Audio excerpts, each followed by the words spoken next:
तो hello guys, welcome back to our channel. तो आज हम किसी एनिमे का एक्सप्लेनेशन नहीं करने वाले हैं।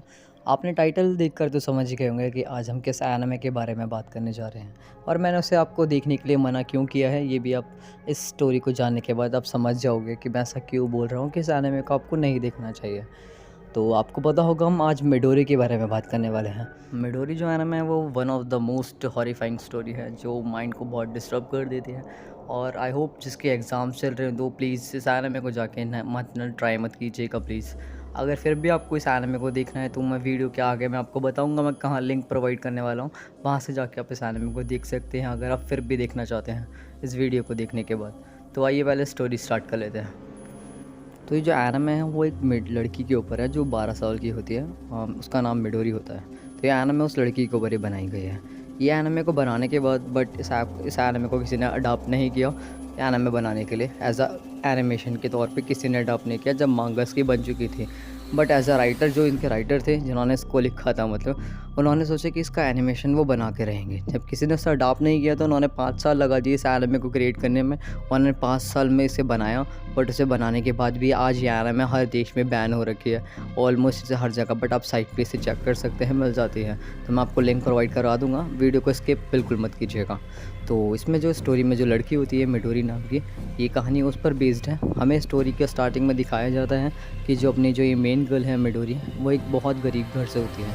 तो वो 12 साल की है तो बहुत ज़्यादा छोटी है, और उसके फादर पहले उनकी डेथ हो चुकी है। सिर्फ उसकी एक मदर है जो मतलब एक घर के अंदर रहती है, उनकी भी तबीयत ख़राब है बहुत ज़्यादा, वो भी शायद मरने ही वाली है ऑलमोस्ट।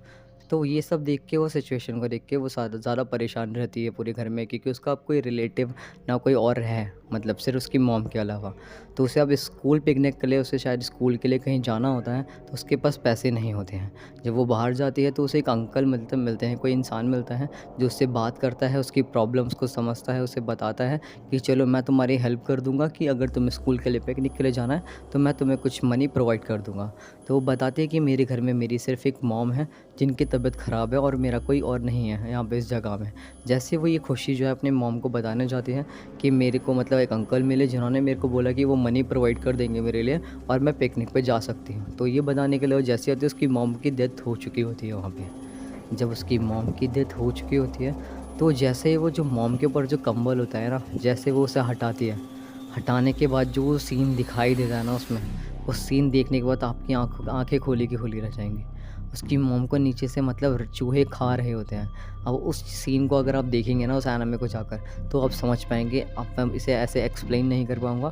जिस तरीके से वो नीचे से उसे खा रहे होते हैं, वो चीज़ देखकर मिडोरी डर जाती है और डर के बाहर भाग जाती है। देन फिर लोगों को जब पता लगता है इस सब चीज़ों के बारे में, तो सारे के सारे लोग बातें बनाने लग जाते हैं। मिडोरी जो है अपना घर छोड़ के वहाँ से चली जाती है बहुत दूर, जहाँ उसे जाना होता है। वो एक ऐसा काम करती है कि मुझे या तो कोई ख़रीद ले या तो मुझे कोई काम दे दे। अब इतनी सी उम्र में एक लड़की जो है क्या ही कर सकती है, उसके अंदर अभी इतना दिमाग नहीं था। बट वो बहुत दिखने में इतनी ज़्यादा सुंदर थी मिडोरी, कि उसे कोई भी देखकर मनमोहित हो सकता था। तो वो एक दिन एक सर्कस में चली जाती है, जहाँ पे सर्कस में कुछ लोग काम करते हैं, जहाँ पे मैं आपको बताना चाहूँगा 3 मेल और 2 फीमेल्स हैं वहाँ पर, जहाँ पे वो काम करते हैं पहले से ही। तो वो मिडोरी को देखते हैं, मिडोरी वहाँ पे उनसे काम मांगने के लिए आती है कि मुझे ऐसा काम यहाँ पर चाहिए, क्योंकि मेरा कोई भी नहीं है इस दुनिया में अब। तो उसको जो लगता है कि शायद अब ये मेरे काम आएंगे, सारे लोग मुझे काम दे देंगे, और वो उसे मिडोरी को काम दे भी देते हैं।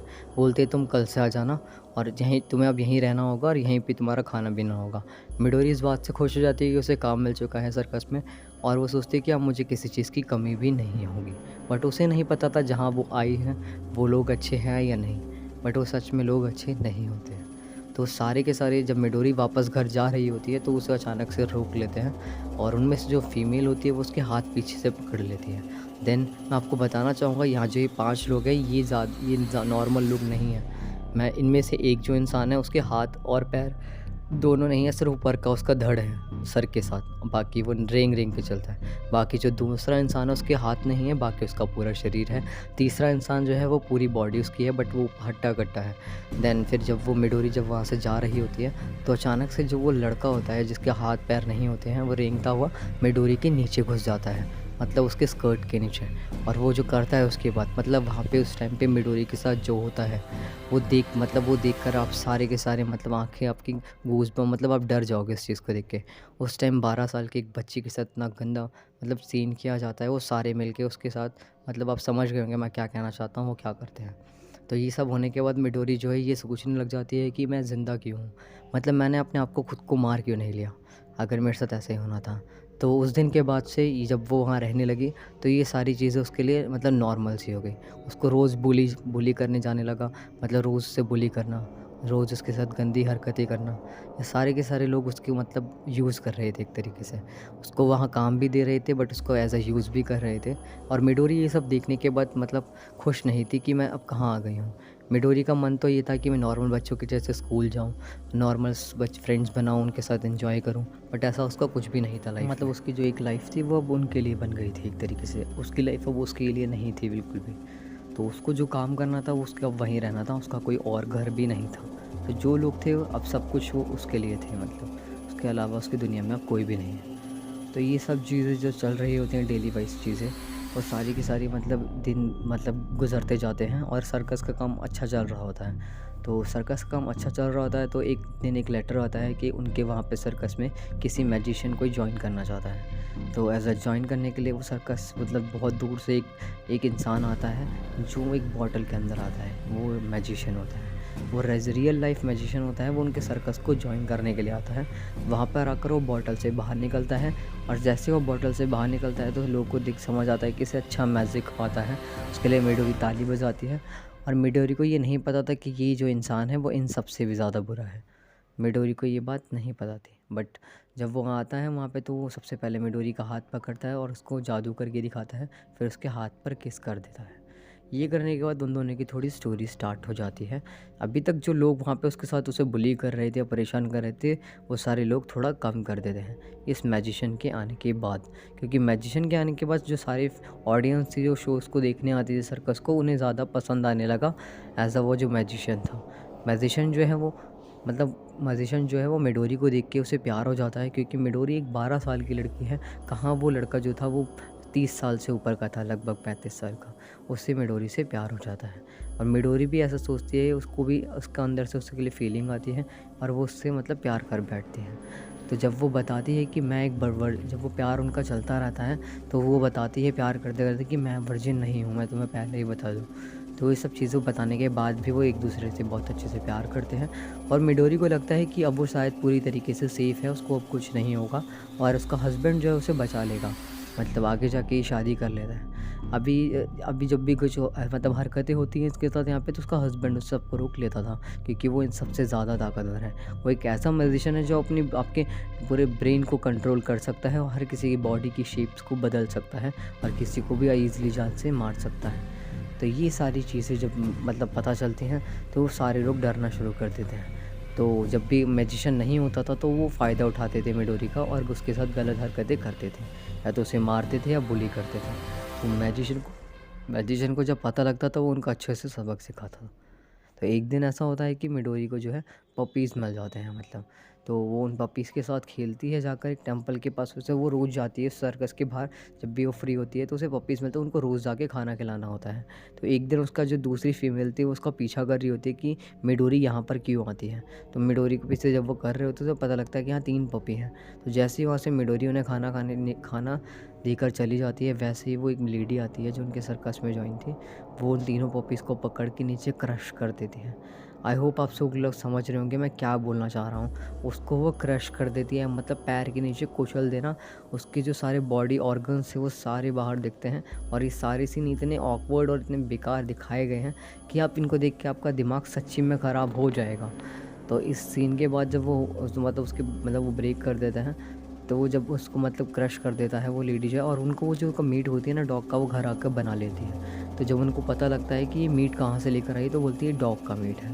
तो ये बात सुनकर मिडोरी जो है रोने लग जाती है, क्योंकि उसे उन तीनों से मतलब ऐसा अटैचमेंट हो गई थी बहुत अच्छी, क्योंकि उसकी दुनिया में कोई भी नहीं था उनके अलावा जिनसे वो बात कर सकती थी, जिन्हें अपनी प्रॉब्लम्स को बता सकती थी। तो वो उनको भी क्रश करके मार देती है। फिर आगे जाके जो सीन दिखाया जाता है, मैजिशियन के आने के बाद सब कुछ चेंज हो जाता है। जो लोग उसे परेशान करते थे वो सारे लोग परेशान करना बंद कर देते हैं, उससे बहुत प्यार से और पोलाइट बात करने लग जाते हैं। बट जब भी मैजिशियन नहीं होता था तो वो मिडोरी के साथ बहुत सारी गंदी हरकतें करने शुरू कर देते थे। तो यहाँ पर एक दिन मिडोरी जो है पेड़ के पास बैठी होती है, वो कुछ सोच रही होती है। तभी अचानक से जो जिसके जिसके हाथ नहीं है, मैंने आपको बताया था, जिसके सर में मतलब पट्टी बंधी हुई है, वो आकर उससे बोलता है मिडोरी से, मतलब जो पहले हुआ, जो पिछली बार मैंने आपकी तुम्हारे साथ जो हरकतें की थी उस चीज़ के लिए मुझे माफ़ कर दो, क्या हम अच्छे दोस्त बन सकते हैं? तो मिडोरी जो है उसकी बात मान लेती है बड़ी आसानी तरीके से। तो ये सारी चीज़ें होते हुए उसका हस्बैंड देख रहा होता है पीछे से, मैजिशियन। तो जब वो रास्ते से घर जा रहा होता है तो उसे वहाँ पर उसका हस्बैंड उसके सामने आ जाता है, उसे मिट्टी के अंदर दफना कर उसके मुंह में मिट्टी डालकर उसे जान से मार देता है। ये सारी चीज़ें होते हुए उसकी मतलब मिडोरी देख लेती है। मिडोरी ये सब चीज़ें देख कर डर जाती है, मतलब वो बताती नहीं है, उसे पता नहीं होता मैजिशियन को कि इसने मिडोरी ने मुझे देख लिया है। तो यहाँ पर जब सैलरी का डे आता है, तो जब सबको सैलरी मिल रही होती है, तो जो उनका जो मुनीम था जो सबको सैलरी देता था, वो बोलता है कि यहाँ पर जो अपना तीसरा बंदा था वो कहाँ गया है। तो उनको पता नहीं होता, वो उसको ढूंढने की कोशिश करते हैं, बट उसकी अगले दिन लाश पाई जाती है, जिस लाश को देखकर सब डर जाते हैं कि इसे किसने मारा है। तो ये सारी चीज़ें मतलब मिडोरी जो झाँक कर देख रही होती है, तब मैजिशियन उसे देख लेता है। मैजिशियन को देखकर वो भागना स्टार्ट करती है, मैजिशियन उसके पीछे भागता है, तो उसके पीछे भागते भागते उसे पकड़ लेता है। कहता है अगर तुमने किसी को बता दिया कि मैंने इसको मारा है तो तुम मुझसे बुरा कोई नहीं होगा। मतलब मिडोरी के साथ जो अब तक इतने अच्छे से और प्यार से रह रहा था, तो अब वो उसके साथ उसके लिए उसका बुरा बन जाता है। तो मिडोरी को मना करता है सब चीज़ें बताने के लिए, तो मिडोरी भी जो है चुपचाप शांत हो जाती है और कुछ नहीं बोलती है। कहता है कि मैं जो भी कर रहा हूँ वो तुम्हारे लिए कर रहा हूँ, और मैं तुमसे शादी करने के बाद हम दोनों यहाँ से अलग हो जाएंगे। मिडोरी इन सब बातों को ढंग से समझ नहीं पा रही होती है, वो उसकी बात को एक्सेप्ट कर लेती है और वो ये बात किसी को नहीं बताती है। तो ये सारी चीज़ें जब हो रही है तो वो एक मर जाता है। उसके बाद जो स्टोरी होती है वो थोड़ी और अलग एक्सप्लोर होती है। यहाँ पे जो मैजिशियन होता है, जब वो अपना शो दिखा रहा होता है, तो वहाँ पर जो ऑडियंस होती है वो उसका मजाक उड़ा देती है उसके हाइट को लेकर और उसके मैजिक को लेकर, जिस वजह से मैजिशियन को ये बात बुरी लग जाती है। तो सारी ऑडियंस को वो जो है बॉडी की शेप करके गुस्से में आकर सबको जान से मार देता है। जब वो मैजिक का अपना यूज़ कर रहा था, उसका मैजिक ज़्यादा ओवर हो जाता है, तो वो खुद भी बेहोश हो जाता है। तो वहाँ पर पुलिस आ जाती है इस बात को लेकर कि यहाँ पर हुआ क्या है। तो पुलिस को तो कुछ पता नहीं होता, तो वो सबको माफ़ करते हुए ले जाती है। अपना जो मैजिशियन होता है वो लेटा हुआ होता है, तो उसके नाक से ब्लीडिंग हो रही होती है क्योंकि उसने कुछ मैजिक ऐसा यूज़ किया था। तो जब वो मैजिक उसका यूज़ करता है, मतलब वो सबको मारने के बाद, तो वो सोचता है कि अब वो बताता है कि मैं भी इस सर्कस के लिए अब काम नहीं करूँगा। वो सारे के सारे ये सोच रहे होते हैं कि हम सर्कस अब कहीं और लेके जाएंगे और कहीं और करेंगे जिससे और अच्छा चल सकेगा। बट वो मैजिशियन मना कर देता है कि अब मैं तुम्हारे साथ नहीं रह सकता, मुझे अपनी मिडोरी के साथ यहाँ से निकल जाऊँगा। तो मिडोरी को रेडी करवा के वो उस जगह को छोड़कर निकल जाता है। जब वहाँ से वो चला जाता है, तो रास्ते में जाते जाते जब वो बस स्टैंड पर पहुँच जाते हैं, तो मिडोरी का मैजिशियन बोलता है कि मिडोरी तुम यहीं खड़े रहो, तुम्हें भूख लगी थी, मैं तुम्हारे लिए कुछ खाने के लिए लेकर आ जाता हूँ। तो जैसे ही वो खाने के लिए कुछ लेने के लिए जाता है, तो वहाँ पर रास्ते में एक चोर मतलब एक इंसान को मारता है। जो सब बोल रहे थे चोर को पकड़ो, बट जब मैजिशियन सामने से जा रहा तो चोर सामने से मैजिशियन के सामने चोर आ जाता है अचानक से, और वो देखते ही चाकू मार देता है मैजिशियन की वहीं डेथ हो जाती है। तो ये होने के बाद मतलब मिडोरी को नहीं पता होता, मिडोरी बहुत वेट करती है, वहाँ पर कोई नहीं आता। वहाँ पे खड़े खड़े बस वेट कर रही होती है कि कब मैजिशियन आएगा मेरा हस्बैंड, और कब हम यहाँ से छोड़कर सब निकल जाएंगे। तो ये सब देखते देखते मतलब मिडोरी हर पूरे शहर में भागना स्टार्ट कर देती है और मैजिशियन को ढूंढना शुरू करती है, बट मैजिशियन उसे कहीं पर भी नहीं मिलता है क्योंकि अब तो वो मर चुका है। तो यहाँ पर वो लास्ट में होप लेकर अपने वापस से पुरानी जगह पर आ जाती है। मिडोरी आती है तो मिडोरी देखती है कि सारे लोग मतलब सारे उसकी आंखों के सामने हैं, वो ये सब, और वो सारे हंस रहे हैं, मतलब उसका एक इल्यूजन होता है दिमाग में। तो जब वो इल्यूजन देखती है तो वो सारे एक डंडा लेकर वो सबको मारने जाती है, बट उसके कोई हाथ नहीं आता क्योंकि वो जो देख रही है वो एक भ्रम है सिर्फ उसकी आंखों के सामने जो है, क्योंकि अब वो लड़की पागल हो चुकी है। इतना कुछ होने के बाद जिस लड़की के साथ रेप, बुलिंग, रेपिस्टिज्म, ये जो सारी चीज़ें एक साथ हुई थी, वो लड़की मतलब उसका दिमाग का असर क्या ही पड़ेगा एक 12 साल की बच्ची के ऊपर। तो ये सारी चीज़ें होने के बाद वो एक पागल हो जाती है। लास्ट में स्टोरी में ऐसा एंड में होता है, वो सबको मारने की कोशिश करती है जो उसके इल्यूजन में होते हैं, बट वो किसी को नहीं मार पाती है, और फिर वो मतलब आउट ऑफ फ्रेम हो जाती है, मतलब कहानी से बाहर निकल जाती है और कहानी को वहीं पे एंड कर दिया जाता है। और लास्ट में वो रो रही होती है क्योंकि उसके पास कोई नहीं बचता खोने के लिए। तो जब ये स्टोरी मैंने जब देखी थी ना, तो मैं मानता हूँ कि इस स्टोरी ने मेरा दिमाग जो है बहुत ज़्यादा डिसगस्टिंग और हॉरिफाइंग थी, तो मेरा दिमाग ख़राब कर दिया था। आई होप आप लोग समझ गए होंगे कि ये स्टोरी मतलब इतनी ख़तरनाक क्यों है, मैं ऐसे क्यों बोल रहा था, और आप अगर देखेंगे ना तो आपको ज़्यादा अच्छा समझ आएगा। तो लिंक मैंने कमेंट सेक्शन में पिन कर दिए, वहाँ जाके चेक कर लीजिएगा। वहाँ पे जाके आप देखेंगे तो आपको ये एनिमे मिल जाएगा। और पूरा 48 मिनट की सिर्फ एक ये मूवी है, कोई ज़्यादा एपिसोड भी नहीं है, सिर्फ सिंगल टेक की मूवी है, तो जाके चेकआउट कर सकते हैं। अगर आपको ये एपिसोड अच्छा लगा हो तो लाइक सब्सक्राइब शेयर कर देना, और नेक्स्ट एपिसोड के लिए कमेंट कर देना। मिलते हैं नेक्स्ट एपिसोड में, तब तक के लिए सबको sayonara।